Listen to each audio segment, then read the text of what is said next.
నమస్తే, welcome to Leo. మనతో ఉన్నారు పొలిటికల్ అనలిస్ట్ కొత్త రవీంద్రబాబు గారు. సార్ నమస్తే. నమస్తే. వైఎస్ జగన్మోహన్ రెడ్డి గారు అటు అమరావతిపై కావచ్చు చాలా రకాల వ్యాఖ్యలు చేస్తూనే నారా చంద్రబాబు నాయుడు గారి హయాంలో పరిశ్రమలు పారిపోయాయని చెప్పేసి అన్నారు. వాస్తవానికి వైఎస్ జగన్ హయాంలో పారిపోయాయి పరిశ్రమలు చాలామంది అనుకుంటున్నారు. ఎవరిది నమ్మాలి? అదిగాక వైఎస్ జగన్మోహన్ రెడ్డి గారు పేర్లతో సహా చెప్పారు. ఇంతకా ఈ కంపెనీలు ఎవరివి, ఎందుకు పారిపోయి, నిజంగా పారిపోయాయి ఉన్నాయంటే ఏం చెప్తారు? ఆంధ్రప్రదేశ్లో పులివెందుల ఎమ్మెల్యే వైఎస్ జగన్ రెడ్డి గారు రీసెంట్గా ప్రెస్ మీట్లో రకరకాల అంశాలను ప్రస్తావన చేశారు. అందులో ఒకటి మీరు చెప్పిన మాట. ఈ కామెంట్లో నేను ఒక స్టార్ట్ చేయాలి అనే ముందు ఫోర్బ్స్ ఇండియా లేటెస్ట్ సర్వే 4 రోజుల ముందే రిలీజ్ అయింది. అందులో భారతదేశంలోనే ప్రపోజ్డ్ ఇన్వెస్ట్మెంట్స్లో ఆంధ్రప్రదేశ్ టాప్లో ఉంది, 25.3% అని రిపోర్ట్ వచ్చిందిగా. అది ఇంకా సర్క్యులేట్ అవుతుంది. అది సర్క్యులేట్ అవుతుండగానే పరిశ్రమలు రాట్లా వెళ్ళిపోతున్నాయి అంటే మరి ఆ రిపోర్ట్ ఏంది? దాని ఇంకొకటి యాడింగ్ టు దిస్ యాన్సిలరీ, అది ఇండస్ట్రీస్ వచ్చినాయి కానీ అవి ప్రపోజ్డ్ ఇండస్ట్రీస్ అని ఈయన కామెంట్ చేశాడు ప్రజలు కన్ఫ్యూజ్ చేయడానికి. కరెక్టే, is right. Proposed industries, proposed investments in Andhra Pradesh ఇండియాలో హైయెస్ట్, ఫస్ట్ ర్యాంక్ 25.3%. అయితే ఇక్కడ జగన్ రెడ్డి గారు దాన్ని జనంలో వ్యతిరేకంగా తీసుకెళ్లే ప్రయత్నానికి నేను కౌంటర్ ఇస్తాను. ఇండస్ట్రీస్, ఇన్వెస్ట్మెంట్స్ ఏ రాష్ట్రంలోనైనా ఎవరైనా రావాలి అని అంటే ప్రాసెస్ ఉంటుంది, 3 స్టెప్ ప్రాసెస్. ఫస్ట్ ఆ ఇన్వెస్టరు, ఇండస్ట్రియలిస్టు ఒక ప్రపోజల్ సబ్మిట్ చేస్తారు. ఆ proposal along with the DPR, detailed project report, అది ఎంత ఇన్వెస్ట్మెంట్, ఎంత ఎంప్లాయ్మెంట్ జనరేషన్, ఈ డీటెయిల్స్ అన్నీ కలిపి ఒక రిపోర్ట్ సబ్మిట్ చేసి ఒక అప్లికేషన్ సబ్మిట్ చేస్తారు. అది ఫస్ట్ స్టేజ్లో ప్రాసెస్. అది వెంటనే SIPBకి వెళ్తుంది, state investment promotion board review మీటింగ్కి వెళ్తుంది. అక్కడ వాళ్ళు ఈ ప్రపోజల్ అంతా పూర్తి స్థాయిలో టెక్నికల్గా స్టడీ చేసి, ఫైనాన్షియల్గా స్టడీ చేసి, ఇంత ఇన్వెస్ట్మెంట్ వస్తుంది, ఇంత ఎంప్లాయ్మెంట్ జనరేషన్ వస్తుంది, ఈ పర్టికులర్ ఇన్వెస్ట్మెంట్ ఏ కేటగిరీ కిందకు వస్తుంది as per the industrial policy, ఆ పాలసీలో ఈ ఇండస్ట్రీస్కి ఏమి రాయితీలు ఇవ్వచ్చు, ఏమి ఎగ్జంప్షన్స్ ఇవ్వచ్చు అనేది స్టడీ చేసి నెక్స్ట్ లెవెల్లో it will go to the cabinet approval.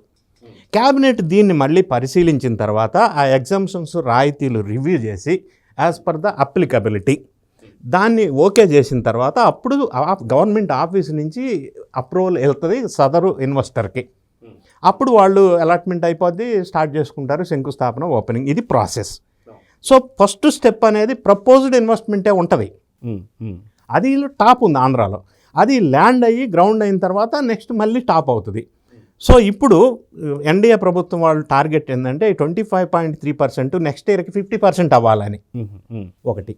రెండో పాయింట్, ఆంధ్రప్రదేశ్లో జగన్ రెడ్డి గారు పరిపాలించిన కాలంలో వైజాగ్లో ఒక సమ్మిట్ పెట్టినప్పుడు వాళ్ళు సైన్ చేసుకున్నాం MOUలో అని చెప్తే అందులో గ్రౌండ్ అయిన 8.9%. అలా జరుగుతుందని ఆయన భయం అయ్యి ఉండవచ్చు. అందుకని దాని మీద కామెంట్ చేశాడు. ఇక మిగతా విషయానికి వచ్చాము. ఆంధ్రప్రదేశ్లో ఇండస్ట్రీస్, ఇన్వెస్ట్మెంట్స్ వరదలాగా వస్తున్నాయి, ఎంప్లాయ్మెంట్ జనరేషన్ పెరిగిపోతూ ఉంది, క్రోర్స్ ఆఫ్ రూపీస్ వస్తున్నాయి, ప్రాక్టికల్గా జరుగుతుంది.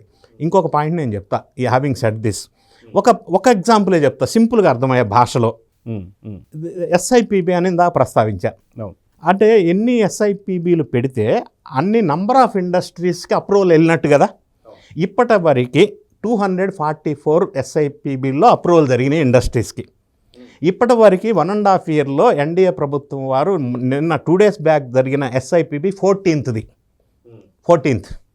జగన్ రెడ్డి గారు పరిపాలించిన 5 సంవత్సరాల కాలంలో 5 మాత్రం SIPBలు జరిగినాయి. 5 సంవత్సరాలు 5, 1.5 ఇయర్లో 14. రైట్. సో ఇండస్ట్రియల్ డెవలప్మెంట్ ఎక్కడ? మరి జగన్ రెడ్డి గారు పరిపాలించిన కాలంలో లులు గ్రూప్ కావచ్చు, జాకీ కంపెనీ కావచ్చు, కియా యాన్సిలరీస్ కావచ్చు, చెప్పుకుంటూ పోతే పెద్ద లిస్ట్ ఉంది, అమర్ రాజా బ్యాటరీస్ కావచ్చు, అన్నీ తరిమేసి పంపించేసిన సంఘటనలో ఒక పక్కన ఉంటే అదే మాదిరి చేశారు అవునన్న ఆయన ఆందోళన వ్యక్తం చేస్తూ ప్రధానంగా నిన్న కొన్ని ఇండస్ట్రీస్ పేరు చెప్పి మరీ ఇవన్నీ వెళ్ళిపోతున్నాయి ఆంధ్రప్రదేశ్ నుంచి అన్నాడు. సరే, వెళ్తున్నాయా లేదా ఒక్కొక్క ఇండస్ట్రీ వైజ్ మనం మాట్లాడదాం. మొదలుగా ఆయన భారతీయ సిమెంట్ గురించి ప్రస్తావించారు. భారతీయ సిమెంట్ జగన్ రెడ్డి గారిది అని అందరికీ తెలిసిన సత్యమే. అయితే ఎందుకు భారతీయ సిమెంట్ పేరు తీసుకున్నారు? భారతీయ సిమెంట్ మీద ఒక ఇష్యూ నడుస్తుంది.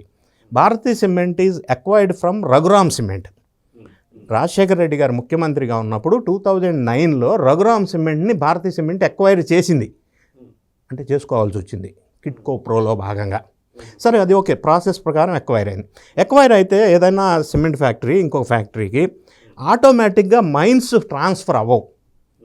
ఈ రఘురామ్ సిమెంట్కి 744 acres ల్యాండ్ కడపలో ఉంది, మైన్స్, లైమ్స్టోన్ మైన్స్, అంటే సిమెంట్ ఫ్యాక్టరీకి ప్రధాన ముడి సరుకు. అయితే ఈ లైమ్స్టోన్ మైన్స్ ట్రాన్స్ఫర్ ఆటోమేటిక్గా అవ్వవు. So as per the national mineral development regulatory act amended in 2015, 21 and 20, ఈ యాక్ట్ ప్రకారం క్లాజ్ నంబర్ 10A ప్రకారం ఏదైనా కంపెనీ ఎక్విజిషన్ చేస్తే మైన్స్ ఆటోమేటిక్గా ట్రాన్స్ఫర్ కావు. అది అంతటితో మీరు కావాలి అనుకుంటే ఫ్రెష్గా ఆక్షన్లో పార్టిసిపేట్ చేసి ల్యాండ్స్ తీసుకోవాలి, మైన్స్ తీసుకోవాలి అనేది ఆ సెక్షన్ చెప్తుంది. దీన్ని వైలేట్ చేసి ఎలక్షన్ నోటిఫికేషన్ రావడానికి 10 రోజుల ముందు 2024 ఫిబ్రవరిలో భారతీ సిమెంట్కి అంటే ఈ రూల్ వైలేట్ చేసి, అధికార దుర్వినియోగం చేసి GO number 4 and GO number 5 release చేసి భారతీ సిమెంట్కి 744 ఎకరాలు లైమ్స్టోన్ మైన్స్ ఇచ్చేశారు, దారాదత్తం చేశారు 50 సంవత్సరాలకి. ఒకే కంపెనీకి ఇస్తే మళ్ళీ ప్రాబ్లం అని రామ్కోకి ఇంకొక కంపెనీకి కూడా ఇచ్చేశారు. దాని ద్వారా ఇది అంటే రూల్ వైలేషన్ జరిగిందని చెప్పి సెంట్రల్ గవర్నమెంట్ నుంచి ఇన్స్పెక్షన్ చేసి ఒక నోటీస్ ఇచ్చారు. నోటీస్కి రెస్పాన్స్ ఇవ్వాల. హైకోర్టుకి వెళ్ళారు భారతీ సిమెంట్ వాళ్ళు, హైకోర్టు రిజెక్ట్ చేసింది. ఇప్పుడు ఆ ఆదేశాల ప్రకారంగా, వైలేషన్ ప్రకారం స్టేట్ గవర్నమెంట్ వాళ్ళు ఒక నోటీస్ ఇచ్చారు, 45 రోజుల్లో రిప్లై ఇవ్వండి అని. That is the process. వీళ్ళు ఇంకా రిప్లై ఇవ్వడానికి ఏం లేదు, వైలేషన్ ఆఫ్ ద రూల్, అధికార దుర్వినియోగం. సో దాని తర్వాత next step government appropriate as deemed fit ఒక నిర్ణయం తీసుకుంటుంది. ఏం చేయాలి, చర్య తీసుకోవాలి కదా. అది తీసుకుంటే ఇప్పుడే ముందుగానే భారతీ సిమెంట్ వెళ్ళిపోతుంది అని చెప్తే, అది తీసుకున్న రోజు ఏంటంటే నేను చెప్పా కదా భారతీ సిమెంట్ వెళ్ళిపోతుంది, ఇదిగో వెళ్ళగొడుతున్నారు అని దానికి ముందు ఆలోచనతో దానికి లింక్ చేసే వ్యూహం కుట్ర. భారతీ సిమెంట్ పేరు. రెండో ఎగ్జాంపుల్, పనిలో పనిగా దాల్మియా సిమెంట్ పేరు చెప్పాడు.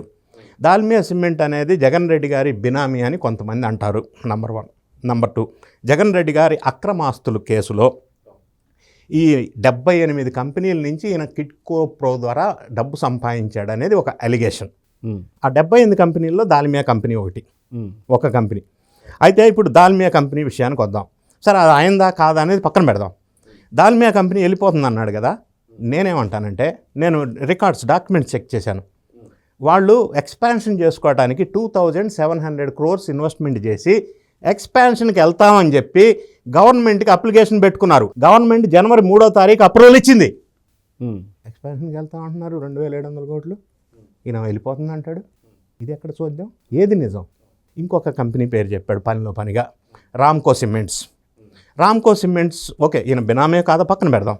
రామ్కో సిమెంట్ వాళ్ళు మొన్న సెప్టెంబర్ 2025లో ఎగ్జిస్టింగ్ లైమ్స్టోన్ మైన్స్ సరిపోవట్లేదు, ఇంకా మాకు లైమ్స్టోన్ మైన్స్ కావాలని అప్లికేషన్ పెట్టుకున్నారు. అది application is pending from the state government. వాళ్ళు కావాలి మైన్స్ అని అప్లికేషన్ పెడితే రామ్కో వెళ్ళిపోతుంది అంటాడేంటి? ఇంకొక ఎగ్జాంపుల్, అరబిందో ఫార్మా. సరే, అది కూడా విజయసాయి రెడ్డి వాళ్ళకి సంబంధించిన కంపెనీ. ఎవరిదన్నా కానీ నేను దాని గురించి ఎక్కువ లోతుకి వెళ్ళట్లా. వెళ్తుందా, ఎక్స్పాన్షన్కి వెళ్తుందా? అరబిందో కంపెనీ అనేది ప్రధానంగా ఫార్మస్యూటికల్ రంగంలో పేరున్న కంపెనీ. ఇది ఈ మధ్య కాలంలో US FDA అప్రూవల్ వచ్చింది రీసెంట్గా. ఈ జనవరి 13th వాళ్ళు ఒక ఇన్వెస్టర్స్ మీట్ పెట్టారు వాళ్ళ కంపెనీ ప్రెమిసెస్లో. జనవరి 6వ తారీఖున ఈ అరబిందో ఫార్మా కండన్వెల్ ఫార్మస్యూటికల్ అన్న కంపెనీని ఎక్వైర్ చేసింది 325 కోట్ల రూపాయలతోటి. మరి వెళ్ళేటోడు ఇవి చేస్తాడా? వెళ్ళేటోడు ఈ సైడ్ కదా.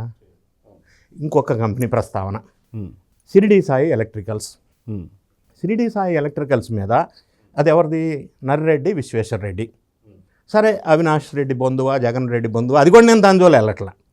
గతంలో వైఎస్ఆర్ కాంగ్రెస్ పార్టీ పరిపాలించిన కాలంలో ఈ షిరిడి సాయి ఎలక్ట్రికల్స్కి ఏదో లబ్ధి జరిగిందనేది భారీ ఆరోపణలు ఉన్నాయి. దాన్ని కూడా నేను ఏం అనట్లా. ఇప్పుడు కూటమి ప్రభుత్వం అధికారంలోకి వచ్చిన తర్వాత ఇదే షిరిడి సాయి కంపెనీకి 32,625 కోట్లు విలువ చేసే గ్రీన్ ఎనర్జీ ప్రాజెక్ట్ శాంక్షన్ అయింది. అంత ఇన్వెస్ట్మెంట్ తోటి. మరి వెళ్ళిపోతుంది అంటాడేంటి? ఇవన్నీ ఈ మధ్య కాలంలో జరిగిన సంఘటనలు, అప్రూవల్స్, ఎక్స్పాన్షన్స్, నేను డేటాతో సహా చెప్తున్నా. వెళ్ళిపోయేవాడు ఇన్వెస్ట్మెంట్ చేస్తాడా? రొటీన్ రెగ్యులర్ మెయింటెనెన్సే చేయడు. వెళ్ళాలనుకున్నవాడు ఎడిషనల్ ఇన్వెస్ట్మెంట్స్, ఎడిషనల్ ఎక్స్పాన్షన్ ఎట్లా చేస్తాడు? ఏది వాస్తవం? ప్రజల్ని ఎందుకు మభ్య పెడుతున్నారు? ఏ ఇండస్ట్రీ వెళ్తుంది ఇక్కడ? ఎక్కడా లేదు. ఇంకొక ప్రస్తావన చేశాడు, మై హోమ్ గ్రూప్ గురించి మాట్లాడాడు.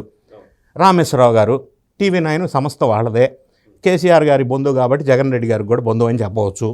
మిత్రుడికి మిత్రుడే కదా. సరే, అది వేరే విషయం. My home industries profit growth చూసినట్టయితే 48% గ్రోత్ పెరిగింది ఆంధ్రప్రదేశ్లో ఉన్న మై హోమ్ సిమెంట్ గురించినే మాట్లాడితే. మరి వాళ్ళు వెళ్ళిపోతామని మై హోమ్ వాళ్ళు ఎప్పుడు ఎక్కడ ప్రస్తావించలా. వెళ్ళిపోవాల్సిన అవసరం కూడా అక్కడ ఇష్యూస్ ఏం లేవు. ఎందుకు వెళ్ళిపోతారు? ఈ విషయాలు ఇలా ఉంటే, ఏ ఇండస్ట్రియలిస్ట్ అయినా ఇన్వెస్ట్మెంట్ చేసినప్పుడు ఇనీషియల్ స్టేజ్లో అప్రూవల్స్, ల్యాండ్ ఎక్విజిషన్స్, పర్మిషన్స్, వీటి విషయాల్లో కొద్దిగా లంచాలు తీసుకుంటారు. అప్పట్లో తీసుకున్నారు కాబట్టి. ఈ ఎగ్జిస్టింగ్ ప్రాఫిట్ మేకింగ్ ఇండస్ట్రీసు బెదిరించే అవకాశం ఎక్కడుంది? లేదు కదా. ఈ ఎగ్జిస్టింగ్ రన్నింగ్ యూనిట్స్ కదా. సో ఎక్కడా వెళ్ళే అవకాశం లేని ఎగ్జిస్టింగ్ ప్రాఫిటబుల్ రన్నింగ్ యూనిట్స్ ఎక్స్పాన్షన్కి వెళ్తూ ఉంటే, తరిమేశారు ఎన్డీఏ ప్రభుత్వం, ఇవన్నీ వెళ్ళిపోతున్నాయి అని చెప్తా ఉంటే, అసలు ప్రజలు నమ్మే పరిస్థితి ఉందా? ఇవాళ రేపు ఎవరికేం తెలియకపోయినా అంతా గూగుల్ చేస్తే అన్నీ తెలిసిపోతుంది కదా. సో ఇవన్నీ అసత్య ప్రచారాలు మళ్ళీ యథావిధిగా ప్రజల్లో ఇంజెక్ట్ చేసి ఒక అబద్ధాన్ని 10 సార్లు చెప్పి నమ్మించే ప్రయత్నం చేస్తున్నారు. ఎలాగైతే భోగాపురం ఎయిర్పోర్ట్ నేనే తెచ్చాను అని అనటం, ఎలాగైతే గూగుల్ మొదట్లో విమర్శించి తర్వాత అది నాదే అనటం, ఇవన్నీ అంశాలు చూసుకున్నట్టయితే వాళ్ళ ధోరణి ఆ విధంగా ఉంది. ముందు ప్రాజెక్టులకి అడ్డుపడటం, రానివ్వకుండా చేయటం, వచ్చిన తర్వాత క్రెడిట్ నాదే అనటం, లేదా ఇగో ఇట్లా బాగా జరుగుతున్న ఎక్స్పాన్షన్కి వెళ్తే ఇండస్ట్రీస్ పేరు చెప్పి వెళ్ళిపోతున్నాయి అని అనటం.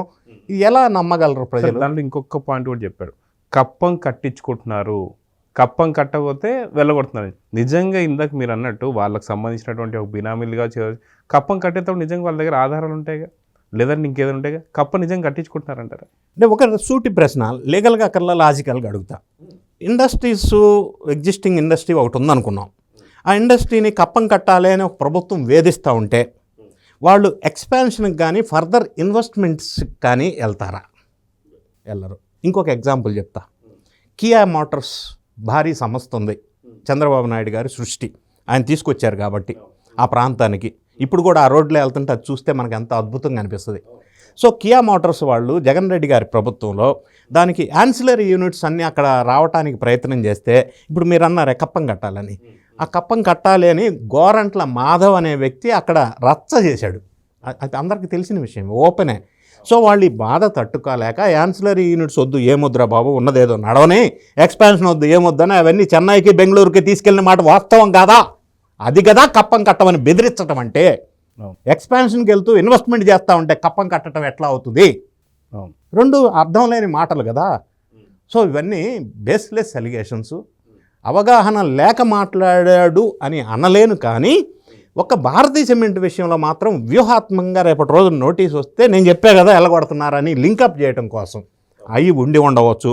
మిగతా కంపెనీ ఆయన ప్రస్తావించినవన్నీ బహుశా వాళ్ళకి సంబంధించిన వాళ్ళే కాబట్టి వేరే వాళ్ళ పేరు తీసుకుంటూ ఊరుకోరు కదా, అందుకని వీళ్ళ పేరు తీసుకొని ఉండి ఉండవచ్చు అనేది నా అభిప్రాయం. సో చూద్దాం సార్, ఖచ్చితంగా జగన్మోహన్ రెడ్డి మాటల్ని ఏపీ ప్రజలు ఎలా తీసుకుంటారో చూద్దాం. మరి నమస్తే, thank you. Please subscribe to Leo News for more videos.